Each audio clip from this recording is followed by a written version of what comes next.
Hello friends, welcome to our channel. మీ అందరికీ కూడా భారీ శుభవార్త. మీరు ఎంతగానో ఎదురు చూసినటువంటి ప్రభుత్వ రంగ బ్యాంకుల్లో క్లర్క్ ఉద్యోగాలకి అధికారికంగా నోటిఫికేషన్ రిలీజ్ అయింది. తెలుగు చదవడం రాయడం వచ్చినటువంటి క్యాండిడేట్స్ యొక్క నోటిఫికేషన్కి అయితే అప్లై చేసుకోవచ్చు. మీ సొంత జిల్లాలో మీ సొంత జిల్లాకి దగ్గరలోనే పోస్టింగ్ అనేది పొందొచ్చు. ఎలాంటి అనుభవం కూడా అవసరం లేదు. స్టార్టింగ్లోనే 40,000కి పైగానే సాలరీ ఉంటుంది. అన్నీ కూడా పర్మనెంట్ ఉద్యోగాలు. ఆన్లైన్ విధానంలోనే యొక్క జాబ్స్కి అప్లికేషన్స్ పెట్టుకోవాలి. ఈ వీడియోలో మీకు అన్ని డీటెయిల్స్ని చెప్తాను. ఎవరెవరు అప్లై చేయొచ్చు, ఎలా అప్లై చేసుకోవాలి, సెలక్షన్ ప్రాసెస్ ఎలా ఉంటుంది అన్నీ కూడా చెప్తాను. సో వీడియోని ప్రతి ఒక్కరు కూడా ఒక చిన్న లైక్ చేసి అయితే సపోర్ట్ చేయండి. సో మీ నుంచి నేను కోరుకునేది ఒక లైక్ మాత్రమే, కాబట్టి ఒక లైక్ చేస్తే నాకు కొంచెం ఎంకరేజ్మెంట్గా ఉంటుంది అంతే. కాబట్టి లైక్ చేసి వీడియోని ఎండ్ వరకు అయితే చూడండి. ఛానల్ ఇంకా సబ్స్క్రైబ్ చేసుకున్నట్లయితే ఇప్పుడే సబ్స్క్రైబ్ బటన్ని క్లిక్ చేసి బెల్ ఐకాన్ని క్లిక్ చేసి ఆల్ ప్రెస్ చేసి పెట్టుకోండి. డీటెయిల్స్లోకి వెళ్ళినట్లయితే గవర్నమెంట్ ఆఫ్ ఇండియా కింద పనిచేసినటువంటి ప్రభుత్వ రంగ బ్యాంకులు ఏవైతే ఉన్నాయో, bank of Baroda, Canara bank, Indian overseas bank, ఇలాంటి ప్రభుత్వ రంగ బ్యాంక్స్ ఉన్నాయి కదా. సో వీటిలో ఖాళీగా ఉన్నటువంటి permanent clerk, customer service associate జాబ్స్కి సంబంధించినటువంటి రిక్రూట్మెంట్ నోటిఫికేషన్ అనమాట. ఈ నోటిఫికేషన్కి మీరు ఇండియన్ సిటిజన్ అయితే సరిపోతుంది. ఆంధ్రప్రదేశ్ కానీ మీరు తెలంగాణ కానీ ఏ స్టేట్ వాళ్ళైనా అప్లై అయితే చేయొచ్చు. మన స్టేట్కి సంబంధించి లోకల్ లాంగ్వేజ్ వస్తే సరిపోతుంది. ఆంధ్రప్రదేశ్ తెలంగాణకి సంబంధించి మనకి లోకల్ లాంగ్వేజ్ తెలుగు, కాబట్టి మీకు తెలుగు చదవడం రాయడం మాట్లాడడం అనేది తప్పనిసరిగా వచ్చి ఉండాలి. ఈ రిక్రూట్మెంట్కి సంబంధించి ముందుగా మనకి ఇక్కడ ఇంపార్టెంట్ డేట్స్ అయితే చూద్దాము. ఈ జాబ్స్కి సంబంధించి మనకి అప్లికేషన్ ప్రాసెస్ అనేది ఆగస్టు 1 నుంచి అయితే స్టార్ట్ అవుతుంది. అదే రోజు నుంచి మనము అప్లికేషన్స్ అయితే పెట్టుకోవాలి. లాస్ట్ డేట్ 21 ఆగస్ట్ వరకు టైం అనేది ఇవ్వడం అయితే జరిగింది. సో మీకు అప్లికేషన్ ప్రాసెస్ గురించి సపరేట్గా వీడియో అయితే చేస్తాను. సో ఎంతమందికి ఇంట్రెస్ట్ ఉంది అప్లికేషన్ ప్రాసెస్, డెఫినెట్గా వీడియోని ప్రతి ఒక్కరు కూడా లైక్ చేసి కింద కామెంట్ రూపంలో ఎస్ అని చెప్పేసి కామెంట్ చేయండి. సో ఎక్కువ మంది రెస్పాండ్ అయితే నేను అప్లికేషన్ ప్రాసెస్ వీడియో అయితే డెఫినెట్గా అయితే చేస్తాను. క్లర్క్ ఉద్యోగాలకి సెలెక్ట్ అయితే ఎంత సాలరీ వస్తుందంటే, లాస్ట్ ఇయర్కి సంబంధించి ఒక అభ్యర్థికి సంబంధించి సాలరీ స్లిప్ ఉంటుంది కదా, అది తీసుకొని మీకు చూపిస్తున్నాను. సో మనకి ఎగ్జాక్ట్గా ప్రజెంట్ లేటెస్ట్ పే స్కేల్ ప్రకారం అయితే మీకు జాబ్లో చేరగానే 40,000కి పైగానే మనకి బ్యాంక్ అకౌంట్కి అయితే అమౌంట్ అనేది క్రెడిట్ కావడం అనేది జరుగుతుంది. ఇందులో మనకి బేసిక్ పేనే 26,000కి పైగా ఉంటుంది. స్పెషల్ అలవెన్సెస్ ఉంటాయి, transport allowance, DRS allowances, house rent allowances, ఈ విధంగా మనకి చాలా రకాల బెనిఫిట్స్ అనేవి మీకు ప్రొవైడ్ చేస్తారు. లిమిట్ విషయానికి వచ్చినట్లయితే మీకు మినిమం ఏజ్ 20 ఇయర్స్ అయితే ఉండాలి. మ్యాక్సిమం ఏజెస్ ఏమో జనరల్ ఓసీ వాళ్ళు అయితే 28 ఇయర్స్ వరకు, ఎస్సీ ఎస్టీ వాళ్ళు 33, ఓబీసీ వాళ్ళు 31, ఫిజికల్లీ హ్యాండిక్యాప్డ్ అంటే పర్సన్స్ విత్ డిసబిలిటీ క్యాండిడేట్స్ అయితే 38 ఇయర్స్ వరకు కూడా అప్లై చేసుకోవడానికి ఛాన్స్ అనేది ఉంటుంది. ఎడ్యుకేషనల్ క్వాలిఫికేషన్స్, విద్యా అర్హత విషయానికి వచ్చినట్లయితే మీరు ఏ డిగ్రీ పాస్ అయినా కూడా ఈ నోటిఫికేషన్కి అప్లై చేసుకోవచ్చు. అంటే మీరు బీటెక్ చేసినా అప్లై చేసుకోవచ్చు, మీరు బీఫార్మసీ చేసినా ఇక్కడికి నుంచి డిగ్రీ పాస్ అయిన సర్టిఫికేట్ మీ దగ్గర ఉంటే సరిపోతుంది. అప్లై చేసుకోవడానికి ఛాన్స్ అనేది ఉంటుంది. కంప్యూటర్కి సంబంధించి నాలెడ్జ్ ఉండాలి, తెలుగు లోకల్ లాంగ్వేజ్ రావాలి అని చెప్పేసి కూడా నోటిఫికేషన్లో క్లియర్గా అయితే మెన్షన్ చేస్తారు. అయితే మీకు డిగ్రీలో మినిమం 60% మార్కులతో పాస్ అయి ఉండాలి అని చెప్పేసి ఇక్కడ నోటిఫికేషన్లోనే సో క్లియర్గా అయితే మెన్షన్ చేయడం అయితే జరిగింది. ప్రాసెస్ విషయానికి వచ్చినట్లయితే ఈ యొక్క క్లర్క్ ఉద్యోగాలకి ఫస్ట్ మీకు ప్రిలిమినరీ ఎగ్జామ్ అనేది ఆబ్జెక్టివ్ విధానంలో కండక్ట్ చేస్తారు. సో దీనికి సంబంధించి ఎగ్జామినేషన్ ప్యాటర్న్ విషయానికి వచ్చినట్లయితే English language, numerical ability, reasoning నుంచి క్వశ్చన్స్ అడుగుతారు. ఇంగ్లీష్ నుంచి 30 questions, 30 marks, 20 minutes time. Numerical అబిలిటీనేమో 35 questions, 35 marks, 20 minutes time. Reasoning వచ్చేసి 35 క్వశ్చన్స్, 35 మార్క్స్, 20 మినిట్స్ టైం. టోటల్గా 60 మినిట్స్, అంటే జస్ట్ 1 అవర్ ఎగ్జామ్ ఉంటుంది. 100 క్వశ్చన్స్, 100 మార్క్స్. ఇక్కడ క్వశ్చన్స్ అనేవి గమనించండి, ఎక్కువగా ఉంటాయి. 60 మినిట్స్ టైం మాత్రమే ఉంటుంది. కాబట్టి మీరు క్విక్గా యాక్యురసీగా అయితే ఆన్సర్స్ అనేవి పెట్టాల్సి ఉంటుంది. ఎవరైతే ప్రిలిమ్స్ ఎగ్జామ్లో మంచి స్కోర్ సాధిస్తారో, క్వాలిఫై అవుతారో వాళ్ళకి మెయిన్ ఎగ్జామినేషన్ ఇది కూడా ఆబ్జెక్టివ్ విధానంలోనే ఉంటుంది. మీకు డిస్క్రిప్టివ్ అయితే ఉండదు, గమనించాలి. ఇందులో మనకి జనరల్ లేదా ఫైనాన్షియల్ అవేర్నెస్ నుంచి 50 questions, 50 marks, 35 minutes time.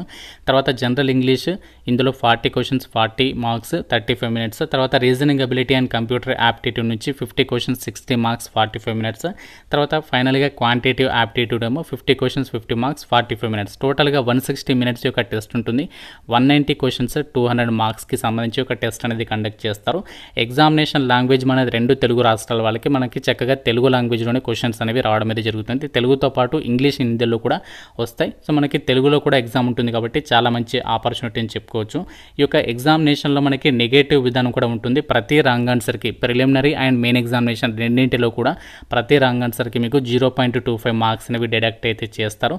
So ఎవరైతే ప్రిలిమినరీ ఎగ్జామినేషన్ అలాగే మెయిన్ ఎగ్జామినేషన్ పాస్ అవుతారో వాళ్ళకి డైరెక్ట్గా ఒక వేకెన్సీస్కి సంబంధించి డాక్యుమెంట్ వెరిఫికేషన్ చేసేసి ఒక వేకెన్సీస్కి అయితే ఎంపిక చేయడం అయితే జరుగుతుంది. సో మన సొంత రాష్ట్రంలోనే ఎగ్జామినేషన్స్ అనేవి కండక్ట్ కండక్ట్ చేస్తున్నారు కాబట్టి ఎవరు కూడా ఈ యొక్క ఆపర్చునిటీ అనేది మిస్ చేసుకోవద్దు.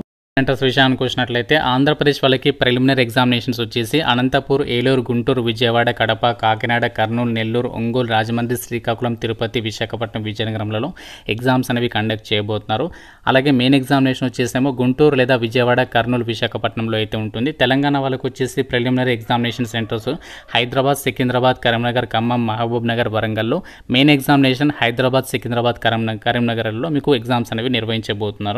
గవర్నమెంట్కి సంబంధించి మనకి ఏ ఎగ్జామ్ అనేది ఏ మంత్లో కండక్ట్ చేయబోతున్నారో మనకి టెంటేటివ్ షెడ్యూల్ అనేది ఇవ్వడం అయితే జరిగింది. ప్రిలిమినరీ ఎగ్జామినేషన్స్ వచ్చేసి మీకు అక్టోబర్ మంత్లో అయితే కండక్ట్ చేయబోతున్నారు. దానికి సంబంధించి రిజల్ట్స్ వచ్చేసి మీకు నవంబర్ మంత్లో డిక్లేర్ చేసే అవకాశం అనేది ఉంది. మెయిన్ ఎగ్జామినేషన్ వచ్చేసేమో నవంబర్లోనే కండక్ట్ చేస్తారు, నవంబర్ ఎండింగ్ అలా. సో మీకు జాబ్ పోస్టింగ్ వచ్చేసేమో డైరెక్ట్గా మార్చ్లో అయితే మీకు ప్రొవిజనల్ అలాట్మెంట్ అనేది అంటే ఆ యొక్క జాయినింగ్ లెటర్స్ అనేవి ఇవ్వడం అనేది జరుగుతుందన్నమాట. అంటే విత్ ఇన్ షార్ట్ టైం పీరియడ్లోనే పర్మనెంట్ సెంట్రల్ గవర్నమెంట్ జాబ్లో అయితే చేరొచ్చు అనమాట. మీకు ఇక్కడ ఎలాంటి ఇంటర్వ్యూస్ అయితే లేవు, గమనించండి. జస్ట్ 2 ఎగ్జామ్స్ ఉంటే అది క్లియర్ చేస్తే మీకు ఇంటర్వ్యూ లేకుండా చక్కగా జాబ్లో అయితే చేరిపోవచ్చు. అప్లికేషన్ ఫీజు విషయానికి వచ్చినట్లయితే SC, ST, PWD, ex servicemen అభ్యర్థులు అయితే 175 రూపీస్ అనేది పే చేయాలి.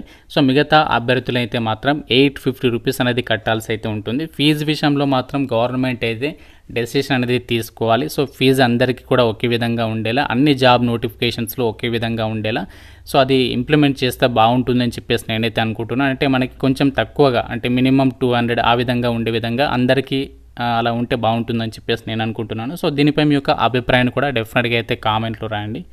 సెలెక్ట్ అయితే మనకి పోస్టింగ్ ఎక్కడ ఇస్తారంటే ఆంధ్రప్రదేశ్ అండ్ తెలంగాణ వాళ్ళకి మన సొంత రాష్ట్రాల్లో ఉన్నటువంటి ప్రభుత్వ రంగ బ్యాంక్స్ ఉన్నాయి కదా, bank of Baroda, bank of India, ఇలాంటి ప్రభుత్వ రంగ బ్యాంకుల్లోనే క్లర్క్గా మీరు డ్యూటీస్ అనేవి చేయాల్సి ఉంటుంది. సో మన సొంత రాష్ట్రంలోనే పోస్టింగ్ ఉంటుంది కాబట్టి ఎవరైతే బ్యాంక్ సెక్టార్లో పర్మనెంట్ జాబ్ కోసం చూస్తున్నారో సో మీరు మాత్రం ఈ ఛాన్స్ అనేది ఎట్టి పరిస్థితుల్లో మిస్ చేసుకోవద్దు. క్లర్క్ ఉద్యోగాలకి ఎలా ప్రిపేర్ అవ్వాలి అంటే మన ఛానల్కి సంబంధించి ఆర్కే లాజిక్స్ తరపున అయితే మీకు ఆన్లైన్లో క్లాసెస్ అయితే ప్రొవైడ్ చేస్తున్నాము. ఈ యొక్క కోర్స్ బ్యాంక్ ఆర్ఆర్బీ ఎస్ఎస్సి అని చెప్పేసి మన యాప్లో కాంబో కోర్స్ అనేది ఉంది. ఈ కోర్స్ తీసుకుంటే మీకు బ్యాంక్ ఎగ్జామ్సే కాదు రైల్వేకి సంబంధించి ఎస్ఎస్సి ఎగ్జామ్స్కి సంబంధించి కూడా యూజ్ అవుతుంది. సో మీకు ఇందులో యాప్లో ఫ్రీ డెమో వీడియోస్ కూడా అవైలబుల్లో ఉన్నాయి. మీకు యాప్ లింక్ అనేది డిస్క్రిప్షన్లో కామెంట్ సెక్షన్లో ఇచ్చాను. వెంటనే డౌన్లోడ్ చేసుకుని అందులో మీకు ఫ్రీ డెమో వీడియోస్ ఉన్నాయి. నచ్చితేనే ఫుల్ కోర్స్ అయితే తీసుకోండి. వెంటనే యాప్ డౌన్లోడ్ చేసుకుని ఒకసారి చెక్ చేయండి. క్లర్క్ ఉద్యోగాలకి ఎలా అప్లై చేసుకోవాలి అంటే IBPS.inకి సంబంధించినటువంటి వెబ్సైట్లోకి వచ్చేసి ఇక్కడ మీరు ఈ యొక్క కెరీర్స్ పేజ్లోకి వెళ్ళేసి మీరు ఈ యొక్క జాబ్స్కి సంబంధించి 1 ఆగస్ట్ నుంచి అప్లికేషన్స్ పెట్టుకోవాలి. Institute of banking personal selection IBPS వాళ్ళే రిక్రూట్మెంట్ అంతా కూడా చేయడం అనేది జరుగుతుంది. సో మీకు సపరేట్గా అప్లికేషన్ ప్రాసెస్ వీడియో కూడా చేస్తాను ఎలా అప్లై చేయాలనేది. ఇది మనకి IBPS నుంచి రిలీజ్ అయినటువంటి దేశవ్యాప్తంగా ప్రభుత్వ రంగ బ్యాంకుల్లో ఖాళీగా ఉన్నటువంటి క్లర్క్ జాబ్స్కి సంబంధించినటువంటి నోటిఫికేషన్ డీటెయిల్స్. ఇంకా మీకు ఏదైనా డౌట్ ఉంటే నాకు కామెంట్ రూపంలో అడగండి. ప్రతి ఒక్కరు కూడా వీడియోని లైక్ చేసి మీ ఫ్రెండ్స్తో కూడా ఇక వీడియోని అయితే షేర్ చేయండి. ఛానల్ని ఫస్ట్ టైం చూసిన వాళ్ళు సబ్స్క్రైబ్ చేసుకోండి. Thank you so much guys.